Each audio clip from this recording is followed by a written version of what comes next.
Right, now we're set. Welcome everybody. Thank you so much for joining me today. I'm sorry it's 10 o'clock in the morning or just after 10 your time. I know in the desert that's golfing time, exercise time, anything you might want to do during the daytime. But it's 6 p.m. where I am, and you're lucky I don't have a martini in one hand, but I'll save that until afterwards. If I did it now, this might go on for 2 hours. I'm going to be unmuting everybody at the end of this presentation. If you want to scroll around your screen, you'll find a chat box. You can write questions while you're on the screen. I'm doing this a bit low tech today. I'm doing it straight off my laptop. Usually I have another monitor. I can kind of manage what's happening with the Q&As as I go along, but this is the low-tech version of a preservation session. Today we're going to be talking about Tamarisk Country Club by popular demand from people who live at Tamarisk in particular. I did Thunderbird back in October, and Tamarisk is very much a different kettle of fish.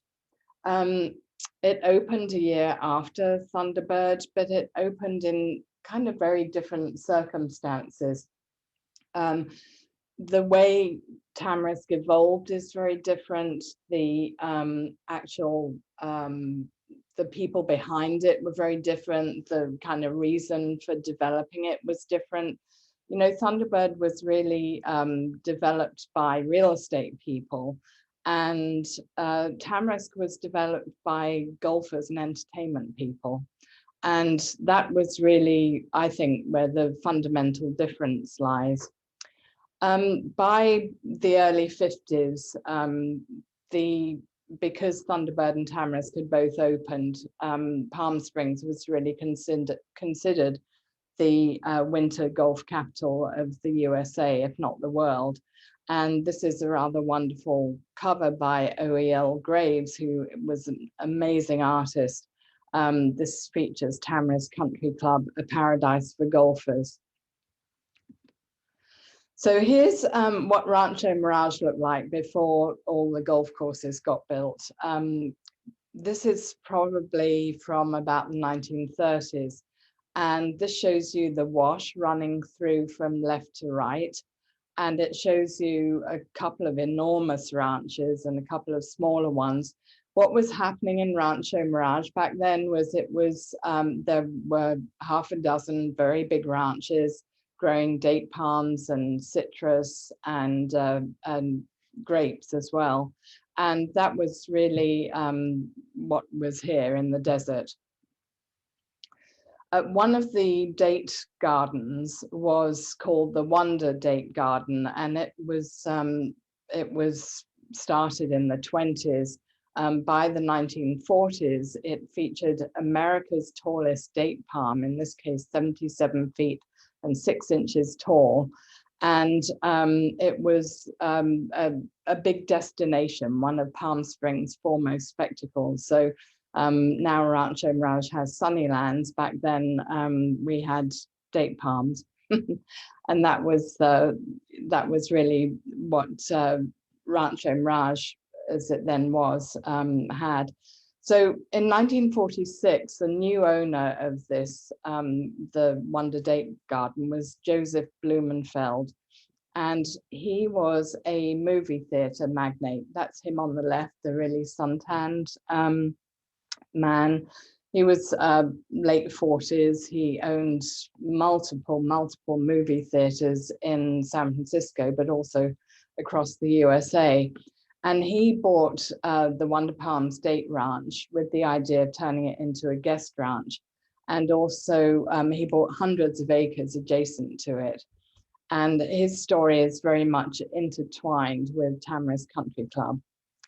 So in 1949, the Wonder Palms Hotel and Guest Ranch was opened to the public. It opened at the very end of 1949. Joseph Blumenfeld, built all these cottages amongst the date palms that you can see there. He built a swimming pool, and he turned it into what was kind of the desert's version of a resort, which was a guest ranch. And one of the people who was involved in Tamarisk early on was a guy called Lou HALPER. And he was in construction, but he was a member of Hillcrest Country Club. And Hillcrest Country Club had a horrible, horrible fire in 1948. And Lou HALPER almost lost his life. He was in the changing room just minutes before a gas explosion blew up Hillcrest Country Club. So this is another picture that I found on the UCLA archive site. This is kind of all that was left of Hillcrest Country Club. I mean, there was some of it still remaining, but as you can see, the devastation was pretty immense. So Lou HALPER, as a member of Hillcrest Country Club, was very good friends with the Marx brothers. And Hillcrest Country Club in Los Angeles was started way back in the early part of the 20th century. And it was unrestricted. And what that meant is that all the Jewish entertainment industry people, who were mostly European emigres, were able to be members of Hillcrest Country Club.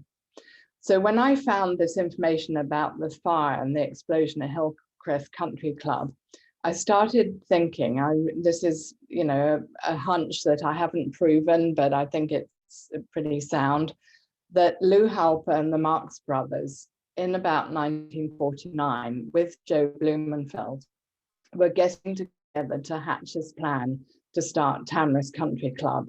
So remember, the group who started Tamarisk were in the entertainment industry, and that was their main reason for being. Hillcrest had been their hangout spot.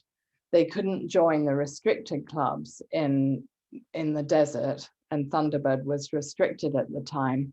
So they were kind of hatching their own plans to start a country club in the desert that Hillcrest members could join.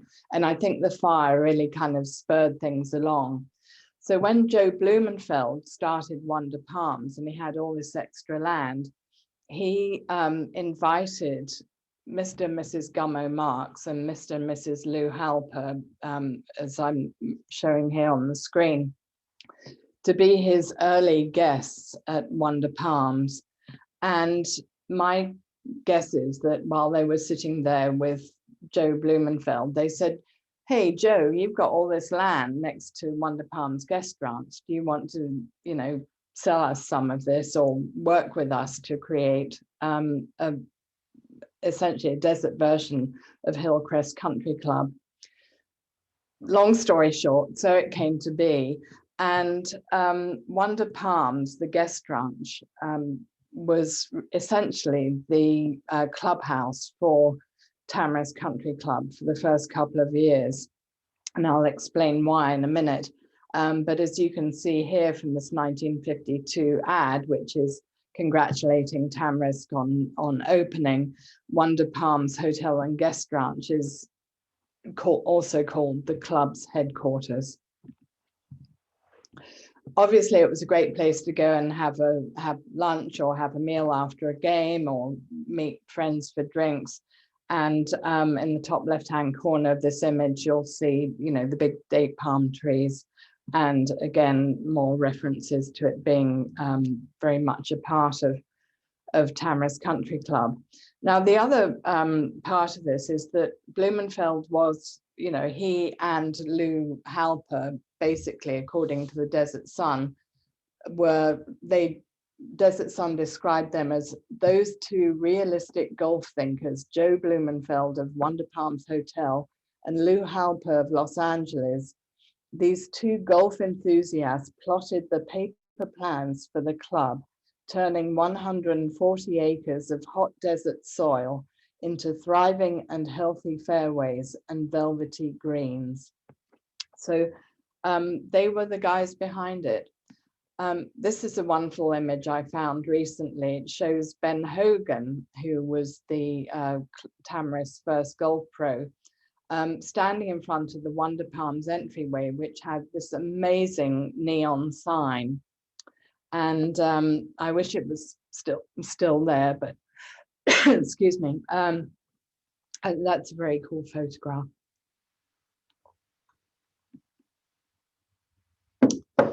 So the clubhouse was kind of a secondary idea. And they knew they had to have one, but they didn't get on with it right away. They got on with building the course and getting all their Hollywood friends to buy lots for houses. And then the clubhouse was kind of secondary. And the very first clubhouse was designed by William F. Cody. And here you have a picture of the groundbreaking. In the second from the left is Lou Halper with his head kind of down. And then, of course, next to him, how could you mistake HARPO MARX, who's goofing around with a big spade. And second from the right is William F. Cody. And this was the design for the first clubhouse. And this is what it looked like. It's quite sprawling, very low level, sprawling kind of building, sort of W shape, really. This is a rendering that Kathy Cody had. And Harpo's son, Bill Marx, has described it here as, I loved that building. It was unpretentious, not fancy, and built strictly for golfers. And the reports that I've read, it didn't even have a dining room. Ben Hogan apparently just wanted everybody out playing golf, and he created with Cody a small room where people could go and get sandwiches. And it was only after Ben Hogan left, which was kind of not that long into Tamarisk history, that they built a proper dining room. This particular clubhouse was demolished in 1982, according to the note on the rendering. As I mentioned, there were celebrities were a big part of Tamarisk because they were at Thunderbird, and it was easy for the Marx brothers because they were obviously such a big deal at Hillcrest to encourage their friends to buy lots at Tamarisk. People like Danny Kaye, who's pictured here on the right-hand side, owned a lot just up the road from what became Frank Sinatra's home, but he never actually built on it. And Jack Benny, who's in the middle, was one of the founders, and also George Burns, who's on the far left, and Sinatra and Groucho Marx and the other two. So here here's a map, this is actually from the 60s, that shows the way the course was laid out, and also how the housing lots were laid out around the course. And Tamarisk actually has more houses sort of facing the street than Thunderbird does. Like Thunderbird, it has kind of interior sections where you, especially Fairway Drive, to the right-hand side. And then this area here, which is Marx Road, named for the Marx brothers, just off Halper Lake Drive, named for Lou Halper. The clubhouse was down to the left. But Palmview is a street that runs along the 3rd fairway, and that's a public street. 37th Street at the top is now Tamarisk Lane, and at the bottom here you've got Frank Sinatra Drive. And so there's a lot more of Tamarisk that actually faces public streets, which from an architecture point of view makes life more interesting for people like me, because I get to walk around and look at it. So one of the things that happened with Tamarisk, as I said, the real estate people weren't involved in Tamarisk early on. With Thunderbird, you had real estate developers, like Johnny Dawson was a real estate developer, Barney Hinkle was a realtor. Those people were salesmen, and they sold lots at Thunderbird like hotcakes. At Tamarisk, it was less of an emphasis, and also I think because the clubhouse wasn't built until later, houses didn't get built at Tamarisk until quite a bit later on. So even though nearly all the lots were owned, a lot of houses didn't get built, and a lot of lots got changed hands. I was really lucky the other day to be doing some research and got some all the grant deeds for a historic home at Tamarisk, and in amongst them were the Wonder Estates deeds, and BLUMENFELD, because he owned Wonder Palms, all the land was called, all the lots were called Wonder Estates lots 1 through 130 or however many it was. And I was able to see how much all the lots at Tamarisk changed hands, and some of them changed hands 6 or 7 times before anyone actually even built on them. And so this is kind of what I'm telling the story of today, because it is so different from its neighbor. Tony Burke, who was actually an expat Brit, so many of them in the desert, he got involved in 1953, and so he was touting Tamarisk golf course as the desert's most progressive area, and I think that's a euphemism for unrestricted. I read that today and I thought, I think I understand what he's getting at. So in 1954, this was something else that moved things along besides realtors getting involved and the clubhouse being built. Frank Sinatra decided to leave Palm Springs. He was getting divorced from Ava Gardner, and he wanted to kind of get away from the hustle and bustle and the people, you know, poking their nose in his business. And he was also very anti-prejudice. He was very, very liberal. He obviously was friends with Sammy Davis Jr. And he wanted to buy a place at Tamarisk because then he could entertain anyone he wanted and play golf with anyone he wanted. So he bought this house that belonged to someone called Austin Peterson. And Austin Peterson had CODY build this house in about 1952. It's one of the first houses at Tamarisk. And this is what Sinatra bought. It was a 2-bedroom, 2-bathroom house. Peterson himself was quite well known in media industry. He was the top producer at Armed Forces Network Radio and went on to produce TV's Colgate Hour TV show. This became Frank Sinatra's house in '54, and once he moved to Tamarisk, things started to take off. Sinatra wasn't much of a golfer, but as I said, he really wanted to be able to entertain his friends there, and so that was a big motivation for him. As we know, Kennedy stayed there as a senator, and then subsequently, when he became president, he was due to stay there as well. And the story goes, and in fact, it's been much talked about, that Sinatra went crazy trying to expand his property. He built, according to this caption, work is underway for a cottage reported to be built as a guest house for President Kennedy. And so Sinatra just spent 9 months building cottages for Secret Service men and everything else. So on the left of this picture are the cottages for Secret Service men. Somewhere in here is that original CODY Austin Peterson house. I'm not quite sure where it is. It's one of these buildings. The helipad to the right got built. And of course, the story was that the FBI decided, or CIA, I'm not sure which, decided that Sinatra's mob connections weren't suitable for a president. And Peter Lawford, who was Kennedy's brother-in-law, had to deliver the bad tidings to Sinatra. Not only was Kennedy not going to stay at Sinatra's property, but, you know, final blow, insult to insult, Kennedy was going to go and stay with Bing Crosby, who was in fact a Republican.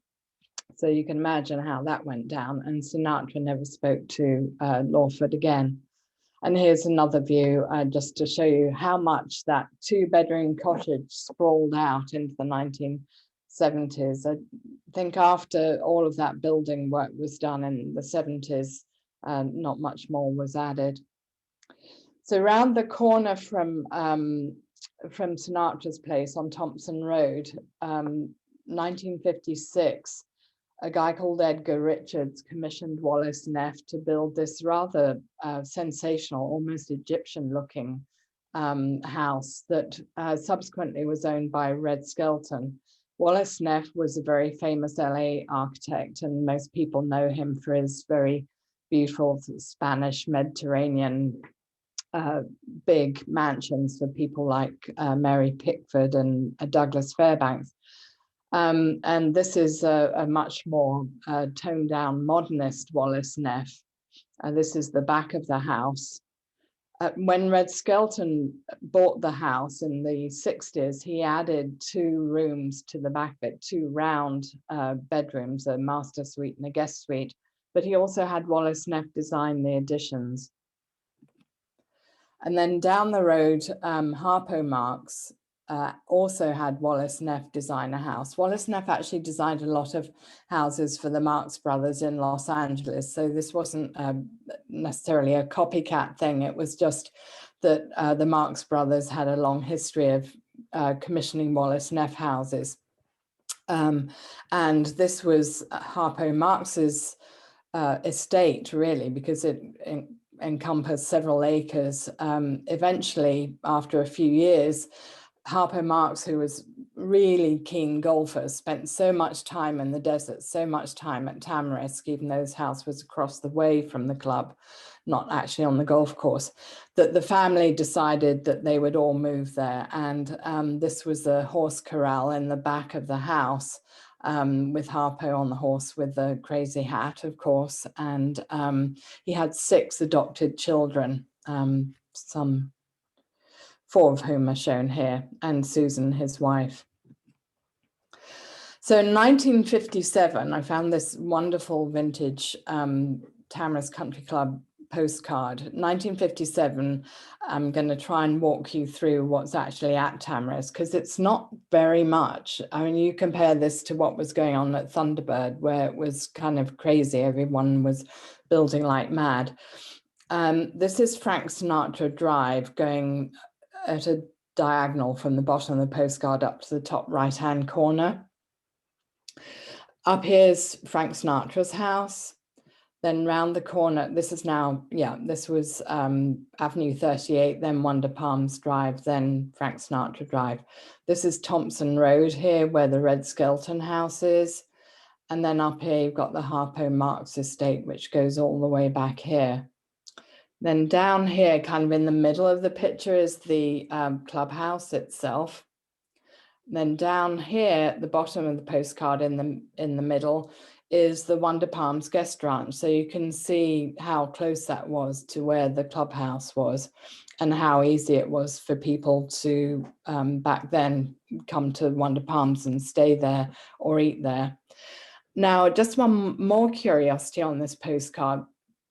Right at the bottom, you'll see 3 houses in a row. There's like a brown roofed one with white ones on either side. And this is Duval Road going along here, sort of cutting across the bottom left-hand corner. 2 of these houses are still there. The 3rd house in the far right-hand side was belonged to Harpo. And that was the house he used before he built his estate further up. That house isn't there, it's an empty piece of land.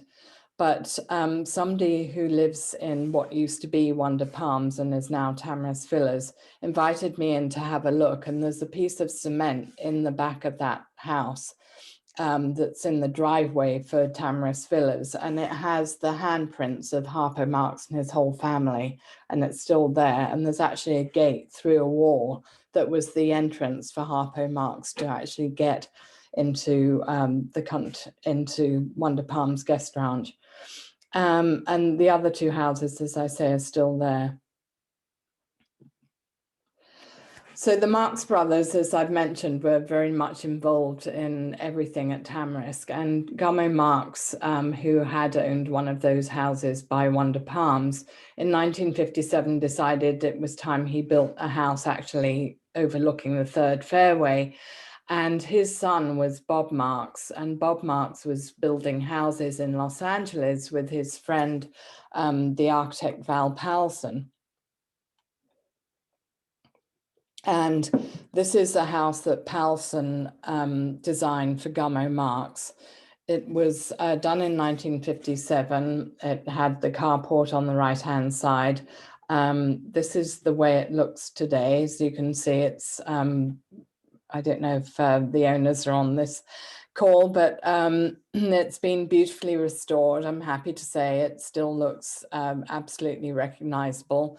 The right-hand side is now a garage, as many of the carports get converted. What's really wonderful is that Bob Marx is now, I think, nearly 90 years old, but he's still with us, I'm happy to say. And he had the original vintage photograph, and on the back of the photograph were all the details about the house. And he had written, "Truly desert in its approach, this house boasts a 16-foot ceiling in the living room. The entire roof rests on a laminated beam 85 feet long. This house was built during the time of the first successful launch of Russia's satellites, hence its nickname Sputnik." So this is now known as the Sputnik House and was recently historically designated Gummo Marx House. This was an article from 1960 Palm Springs Life, which also talks about Robert Marx's work. Robert Marx was building, he ended up building something like 8 to 10 houses at Tamarisk Country Club. Some of them he did with Val Powelson, and some of them he designed with other people. We actually took him to this house. It's on Golf Circle at Tamarisk Country Club. It's completely original exterior, mostly interior. And the owners at the time had the paperwork that showed Bob Marx's signature and Marval Construction, which was Bob Marx and Val Powelson for the most part. But Bob Marx could not remember if Powelson had designed it. What you do see is this trapezoidal shape in the middle of this trapezoidal brick wall. There are 3 of these trapezoidal brick walls around the house.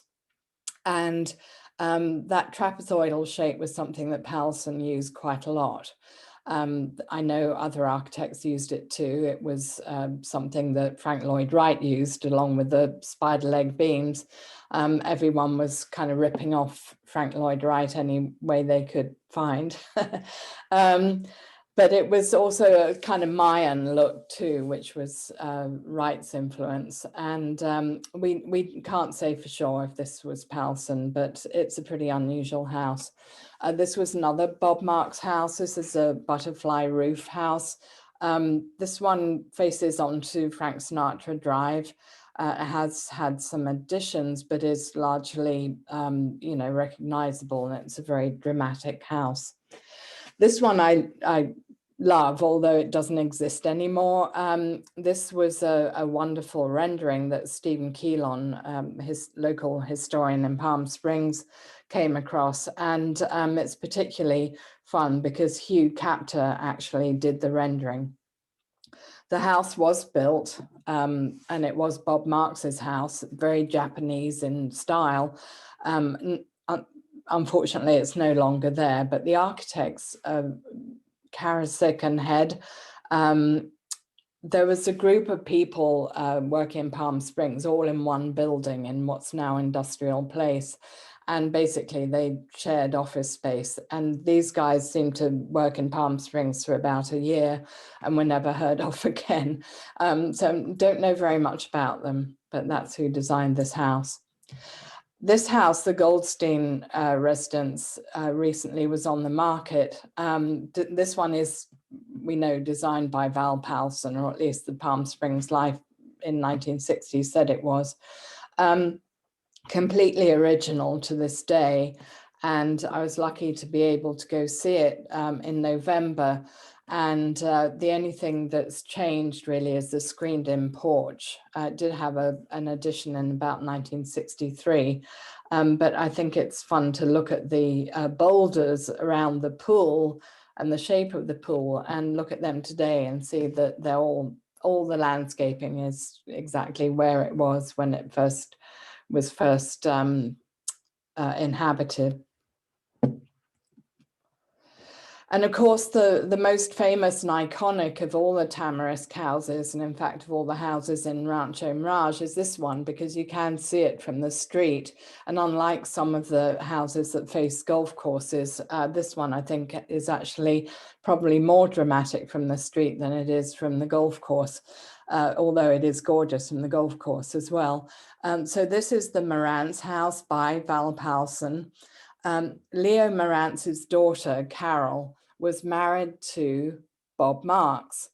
And so Bob MARX was contacted by Leo Maranz and told, build me the most dramatic house on the golf course. And Bob asked his friend Val Powelson to design something spectacular. Now, Powelson was by training a structural engineer. That was his degree from UCLA. And in the late 50s, hyperbolic paraboloids, which is what this is, were becoming kind of fashionable. They were used for churches quite a lot. They were used for conference centers.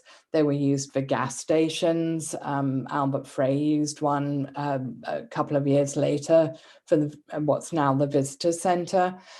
And the great thing about this form of structure is that it's very, very solid. It looks like it's about to fly away, but it's actually structurally incredibly sound. And the other great thing is it allows for a very big unsupported open space inside the house. So the living room inside this house is about 1,200 square feet of unsupported space.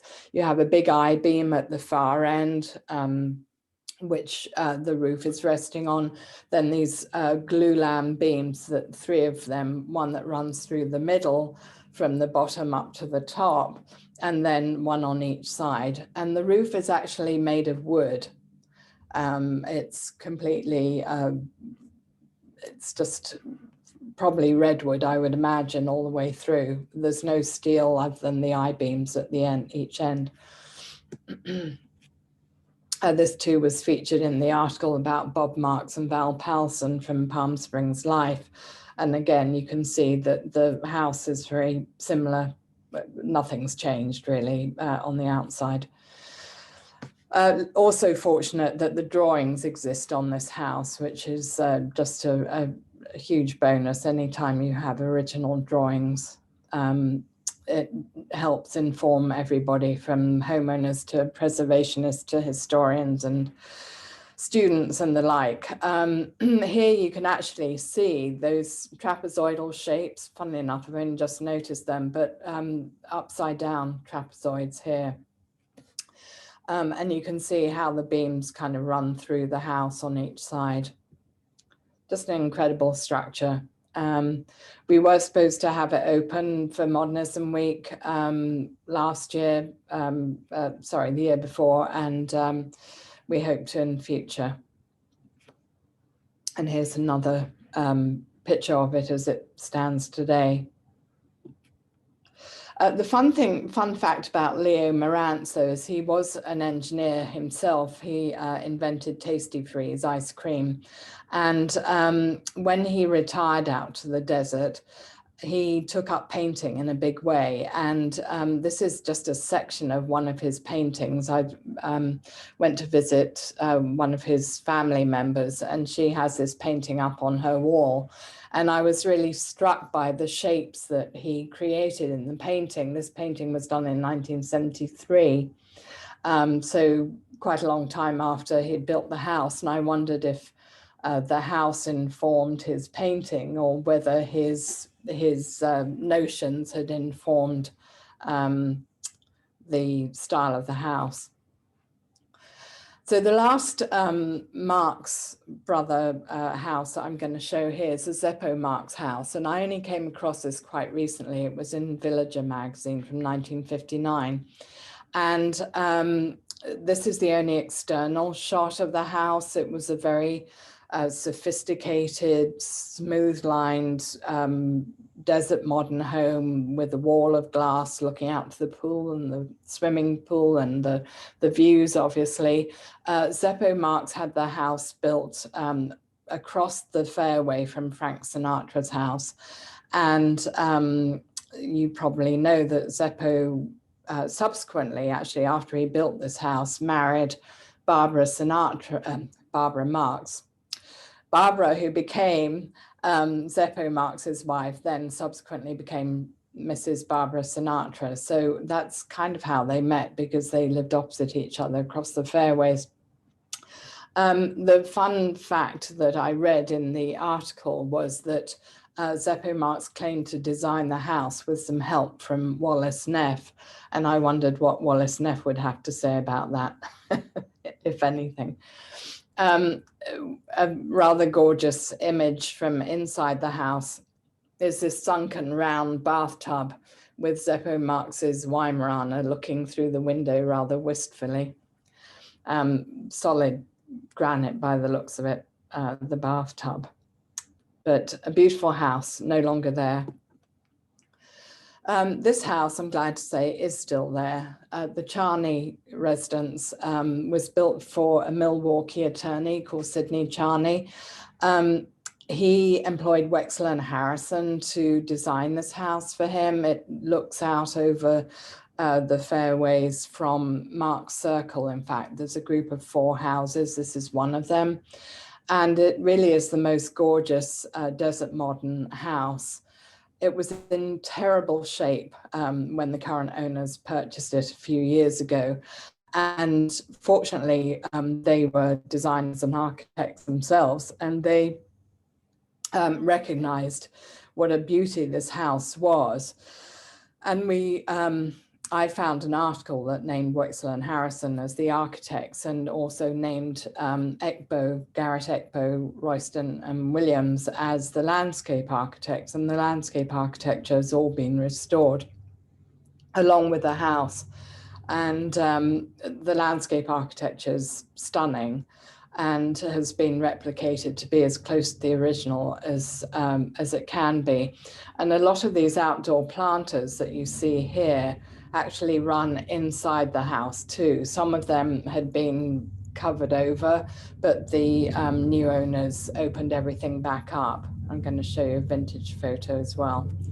So that was from the Palm Springs Villager magazine. So there's a helicopter going over, so hopefully you don't hear it. And then this was a photograph from the entry, and I'm going to describe it to you. It's a little bit fuzzy, but the entry doorway has this wonderful ridges, and you walk through and you have a lovely expanse of original terrazzo flooring with steps leading down. And the living room kind of shoots off to the left, but what you get is this amazing indoor planter, and the planter carries on outdoors. So through this plate glass, that's a plate glass window in front of you right there. That's not open to the Four Seasons. It's actually a plate glass window with the curtain pulled over to one side. So you kind of get the message. And then that gives you the view through to the fairways. And it's the most spectacular house. And I'm so glad we still have it. Next door to that house, a house built 10 years later. This was built for Frank Hurd, who was a Beverly Hills real estate guy. His daughter was Gail Ann Hurd, who's a famous TV producer and film producer. She's done the Alien films, she's done The Walking Dead, and she very kindly went through her storage archives and came up with this photograph, which shows the house under construction and her mother kind of buried in the middle of it. But this house, I'm just going to flip back. It's a beautiful desert modern house. It almost has kind of more of a 70s modern look to it, I think, but it was designed by a Finnish architect called Krista Barland, and I discovered while researching that Krista Barland, who worked for Ross Patton and Wild, who were the builders, they employed him for several years. And when he left Finland, he got a master's degree at Cranbrook, and he got the very first, or one of the very first, Eliel Saarinen scholarships. And he subsequently went to work for Quincy Jones and Frederick Emmons around the time that they were designing the Eichler houses. And he ended up in Hawaii designing loads of houses and apartment buildings in Hawaii, and then apparently went a bit crazy. But for a few years, he designed some really beautiful buildings in the desert, and this is one of them.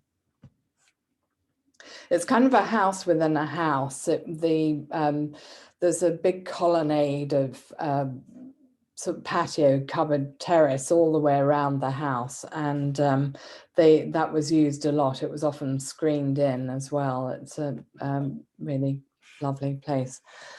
So CODY, I'm sure you know that CODY designed loads of houses in Rancho Mirage, some at Thunderbird, some at Tamarisk, and this is a 1963 house that I think really demonstrates CODY's mastery of his art at its best. He and Dr. Jaffe, who was the person who commissioned CODY, designed this house in a U shape around a pool, and this is on the third fairway, so it actually the other end of the pool faces the mountains, and the other side of this living room faces the golf course. And it's a very sensational design for a house. It just seems to float. I wish I could show you more photos than we have time. I could actually talk to you about this house all day. It's been beautifully restored, like the Charney Residence. It's won preservation awards, and we are more than fortunate that we still have it. It had a guest house that Dr. Jaffe used, that's right by the entrance, very private house. You really can't see it from the street. And Jaffe was a cancer treatment doctor. He pretty much invented radiation treatment. One of the stories about the Jaffe house is that Jaffe and CODY got together one night with a bottle of scotch and did a lot of back of envelope sketches. And when I went through the Cal Poly archives for the Jaffe residence, which it was about this thick, I came across a number of sketches, and this one dated back to February 1952. And they were, you know, pretty much just drawn on ruled yellow pads.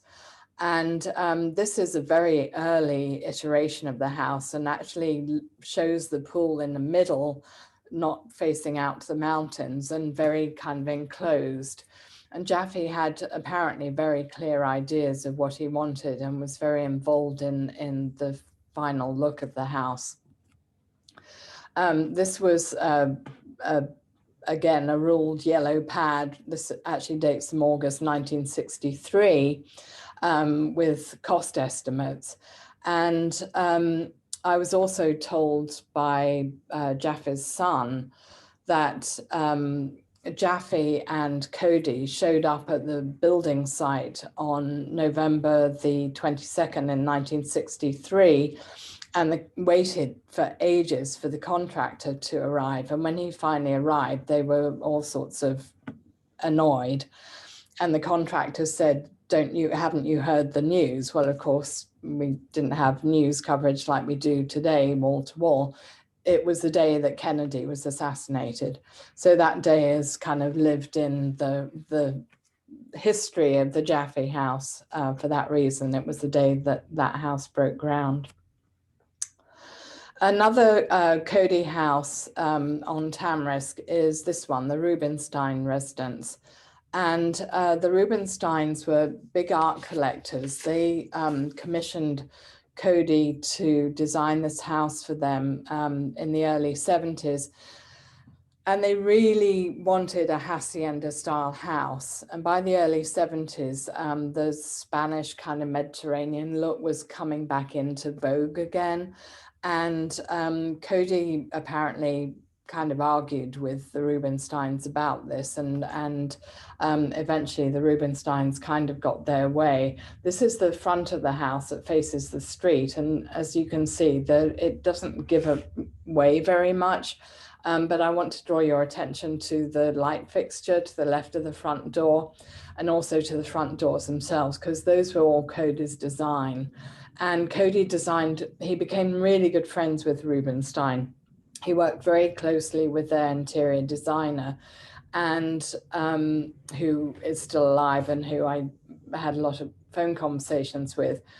And there are a lot of details inside this house that unfortunately the exterior doesn't give away so much. This was the back of the house. You can see this big, deep overhang.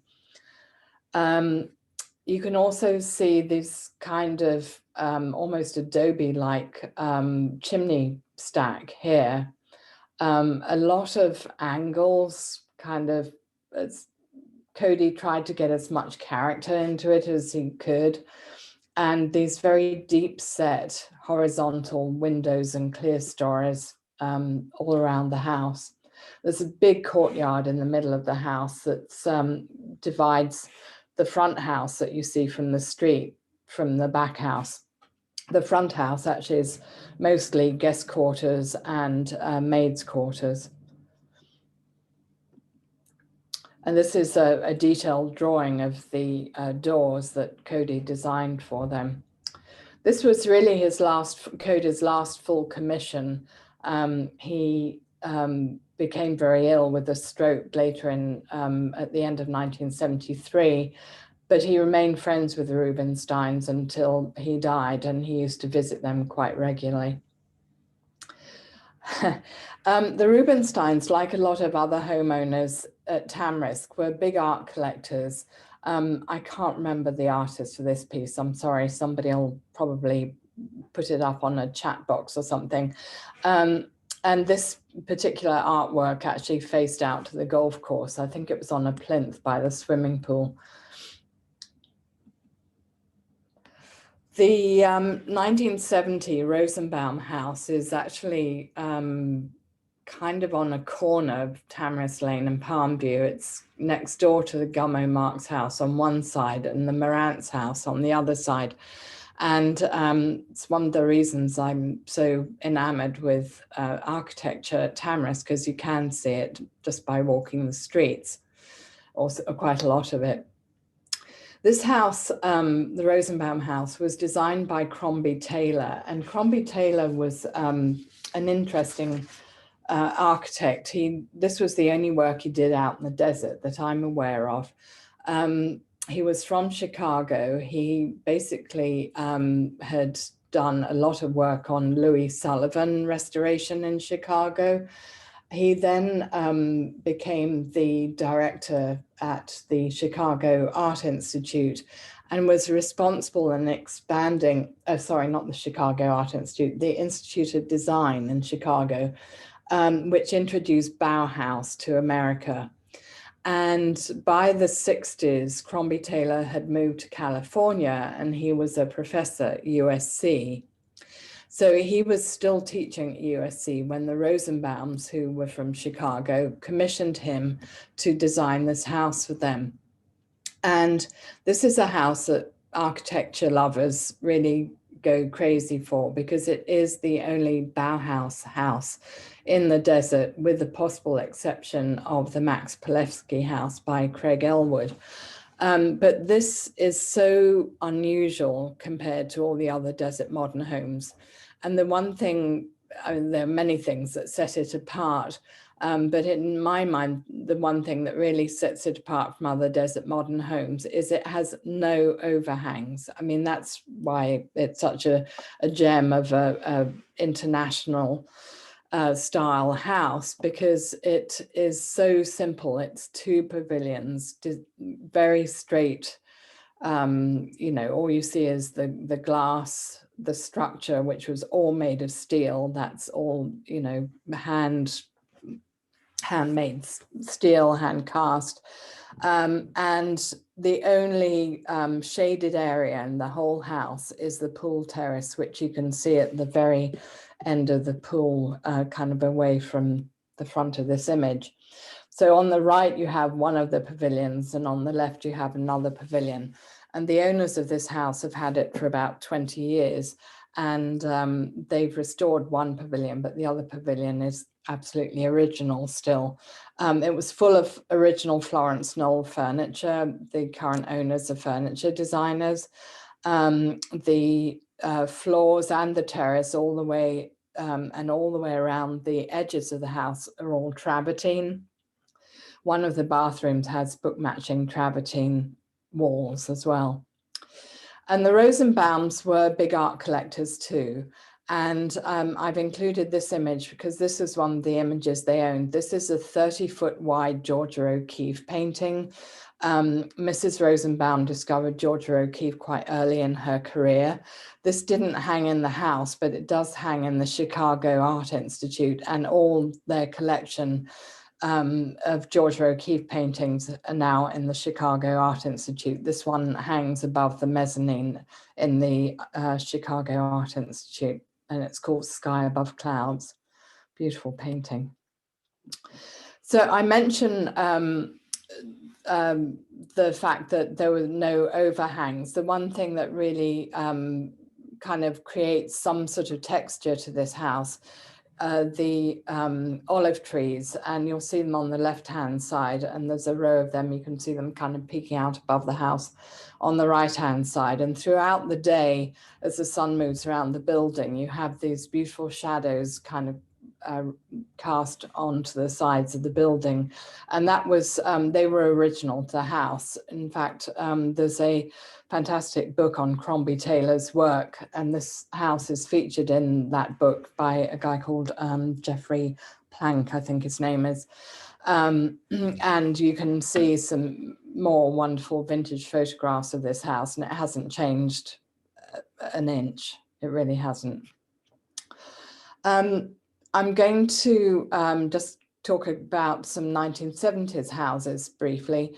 Tamarisk, as I say, got a later start, and so I've taken a bit of a artistic license by including some 1970s houses, because I think they express the real kind of non-conformism that existed with architecture at Tamarisk, much more so, in my opinion, and this is not meant as any disrespect to Thunderbird homeowners, but I think that the architecture at Tamarisk was non-conformist, generally speaking. Architects were given more of a free rein, and that continued through the 70s.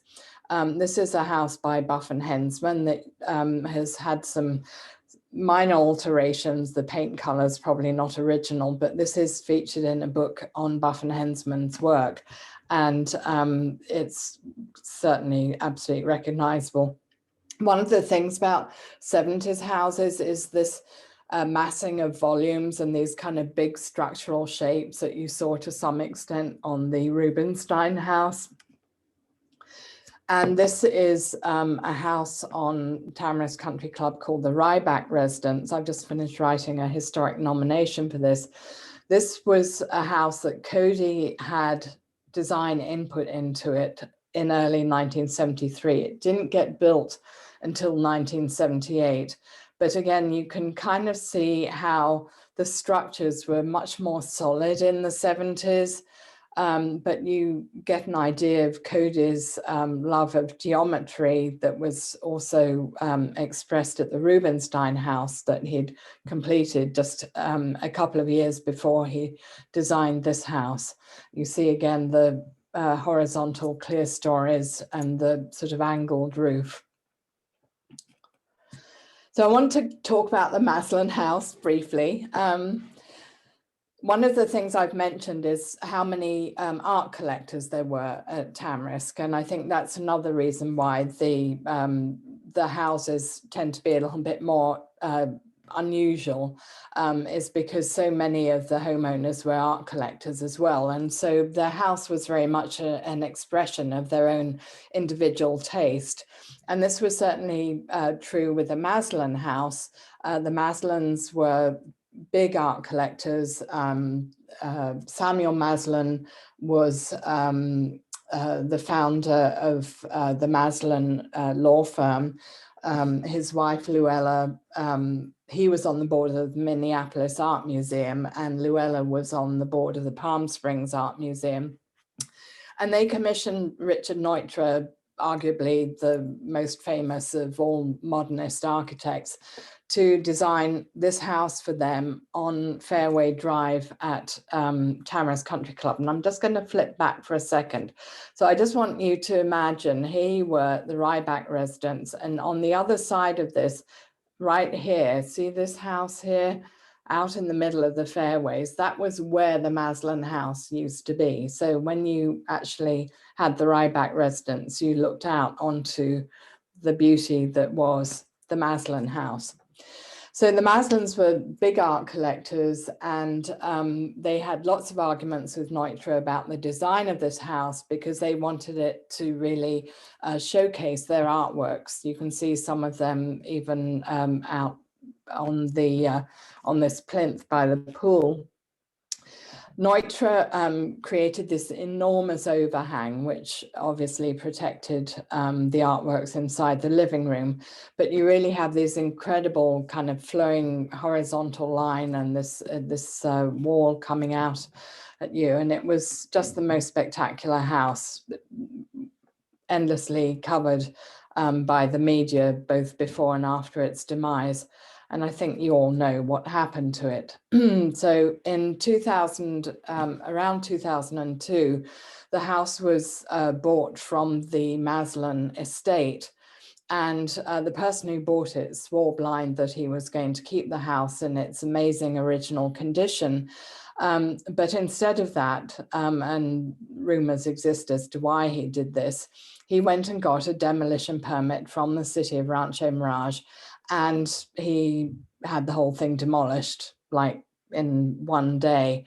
There were various people that I know now that kind of witnessed it, and this was a picture taken by David Glom. I think it's one of the reasons that everybody in Rancho Mirage now really tries to keep an eye on what's happening around them, because it obviously made all the headlines in New York Times and architecture magazines and so on. It was a beautiful house, and really there's not much reason to think of for destroying it. But what it did do is it got the city of Rancho Mirage to do a survey, and that wasn't a bad thing. There are big gaps in that survey, as we know, but it made them sit up and take a little bit of notice. Just last couple of minutes, talk about the impact that Tamarisk Country Club had on the neighborhood. What happened was people started, like Bud Morris, shown here on the left, started buying lots of acreage around Tamarisk and building neighborhoods and communities for people who couldn't afford to build a big house on Tamarisk Country Club. This was an early plan by CODY to, it was actually for a hotel and numerous houses that was going to be on along the 10th fairway. It ended up not being built. Don't think permission was granted for a hotel. But we did end up with CODY Court, which are 8 CODY houses that are still along the 10th fairway at Tamarisk. Valley of the Sun, it says adjacent to Tamarisk Country Club. Actually, it's a good 10-minute golf cart ride from Tamarisk Country Club. But, you know, back then advertising wasn't controlled as much as it is now, so you could say what you liked.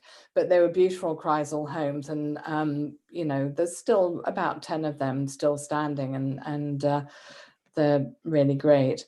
Tamarisk Ranchos, which is where Groucho Marx chose to have his house, and also where Lou Halper, the founder of Tamarisk Country Club, had his house too. So interestingly, neither Groucho nor Lou Halper built homes at Tamarisk, but they did have homes at Tamarisk Ranchos, which is across the road from Tamarisk Country Club.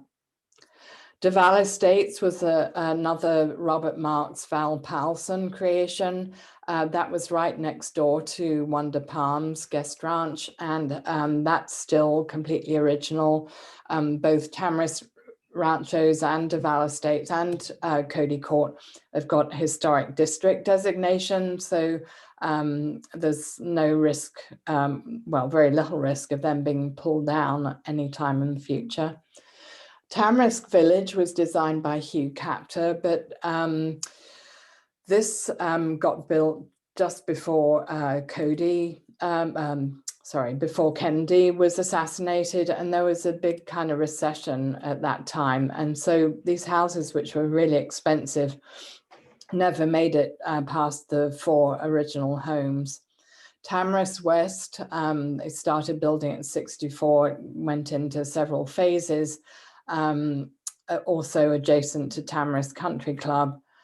And Tamarisk Gardens, which is right next to Tamarisk Country Club and is very much still all there today, and designed by an LA architect called Don Hartfelder. Okay, so nearly at the end, racing a bit now. Wonder Palms, people often ask me, whatever happened to Wonder Palms? So you remember I showed you at the beginning that beautiful Wonder Palms guest ranch. So Wonder Palms, after many years, fell into disrepair. It turned into a really bad motel with heaven knows what going on inside it. And by the mid-70s, it was kind of a den of iniquity, and all sorts of bad things were going on there. But all the original buildings were still there. And a developer came along and he redid a lot of the little cottages. He expanded them. He also added some new houses. But the landscaping and quite a lot of it is, you know, more or less original. And it's, you know, it has a lot of history in it, even though it's essentially a 1970s remake of Wonder Palms, but it's kind of fun. Just to recap, so here we've got an aerial view from the 1960s, and what you can see in the far right-hand corner is De Val Estates kind of behind the country club. I've actually got people's pictures here. I need to move them over to the right. Okay, where these X's are, that's De Val Estates, because they're 4 apartments in each X. This is the country, the clubhouse. Here, this is where CODY Court was built. This is the 4 houses from Tamarisk Village. Moving down the street, you've got the GUMMO MARX house. You've also got the Jaffe house. Oops, and I skipped too far ahead. Sorry. This is Tamarisk Ranchos. This is Tamarisk Ranchos 2. And here is the Maranz house.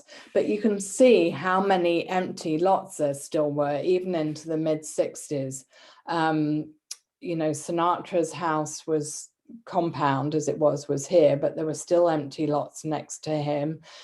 There's still an empty lot up there to this day, bizarrely, and so on around the golf course. So these houses here hadn't been built. And on Fairway Drive itself, I think there were maybe 2 or 3 houses. There was a CODY house up there. So you can see it took Tamarisk quite a long time to be built. I'm going to just flip back to the original postcard, and that just kind of gives you an idea. So that's the end of my presentation. What I need to do now is unmute you all. Okay, how do I do this? Aha. I'm going to cancel. Okay. Can you hear me? Somebody, yay. All right. Okay, now let me see if I can find chat. I've got chat here. And oh, someone told me the artist was Viola Frey. That was the Rubinstein. Thank you, Janice. Joe Lauria said that too. Okay. Anybody got any questions? Anybody want to shout at me? I noticed Wonder Palms was in Cathedral City. Yes. So back then, Wonder Palms was in Cathedral City. In fact, Tamarisk and everything around it was in Cathedral City. The city of Rancho Mirage wasn't incorporated until 1973. And at that time, the lines got redrawn. And so Tamarisk and everything around it ended up in what became Rancho Mirage. Someone actually, Scott Goldstein, hi Scott, asked if Barry Brukoff was the original decorator on the Rubinstein house, and he was, which was great fun because he remembered a lot of what he did with CODY and so on. Okay, raise your hands or shout at me, either one. Or don't. Thank you for your presentation, Melissa. Okay, all right. No, anyone? This is your golden opportunity to ask me anything you like, or you can chat. Tell us about the retracting roof in the Rubinstein house by CODY. You know, they've taken it off. It wasn't original. It was added later. It never really worked, and it damaged the roof to the point where it started to damage the structure because water got in. And so when Stephen Rose owned the house, he had that removed, and originally that courtyard was just concrete. It looked like a basement, and he had it all landscaped, and he had a water feature added to it. So, but the retractable roof wasn't original to the house. Thank you, Dan. Yep, Sue. Do you have any updates on Bill Cody's daughter's book about her father's work? Yes, so I think Joe Lauria, who's actually writing the book with Kathy, she was on the call. She, I don't know if he wants to say anything about it. Joe, are you there? Okay. Hi, Melissa, I'm here, but I'm actually, I don't know if, can you hear me? Yes, we can. Okay, sorry, I'm on video off because I'm somewhere where I can't show the environment at the moment, at someone else's house. But anyway, I wanted to let you all know that the book, which is called Master of the Mid-Century, The Architecture of William F. Cody, is now available on pre-order with Amazon. And Melissa has the link to it, so maybe she'll put it in chat for you because I'm not at my computer. I'm actually doing this on the phone for the first time. So I'm so happy to report that because it's been a long journey, as those of you who know Kathy and I and Don Choi, which we gave this presentation in Rancho Mirage at the library in 1916. So I'm 1916. No, I'm not sorry. 1916. Sorry. That was the first pandemic. Right. That was the 100th year centennial that we did it for Bill Cody. So anyway, that's going to be out in July of 2021. We can't wait. Thank you, Joe. Yeah, we can't. You're welcome. And Melissa, I do have one question. When you give these presentations for Preservation Mirage, you say they're all available on their YouTube channel. Is that correct? Or are they cataloged by subject matter? Yes, so we've only done 2 others, and they are up on YouTube. So if you just Google Preservation Mirage YouTube, you'll find the link to our YouTube page, and you can choose, you know, which one you want to look at. So it's the last one we did was with Janice Lyle and her team at Sunnylands, and then I did Thunderbird in October. And you know, we're planning to have a program of these throughout the coming year, and the next one hopefully will come from the desert, so you won't have to get up early and have coffee or avoid your gym or morning walk. I will do one of these every once in a while from the UK, but we have loads of ideas and loads of people that loads of subject matters we want to talk about, and also, you know, would love to, any of you, if sometimes, you know, you have something that you're burning to talk about. So if anybody wants to make a presentation or tell us what you want us to do, we're all ears. Melissa, it's Artis. I just wanted to mention that each founder of Tamarisk was given a lot. And Thank you for saying that. thank you. Yeah. Yes, absolutely. Thank you for bringing that to, you know, reminding me. Yes, and everybody, all the it's a bit like Thunderbird, I think, in that way that founders were, you know, the original founding members were given a lot, and then some of them decided not to hold on to them, and that's when, you know, kind of real estate people got involved and lots started to change hands. What's the most efficient way to figure out the history of your house? I know our house was built in '59, but I found nothing about it.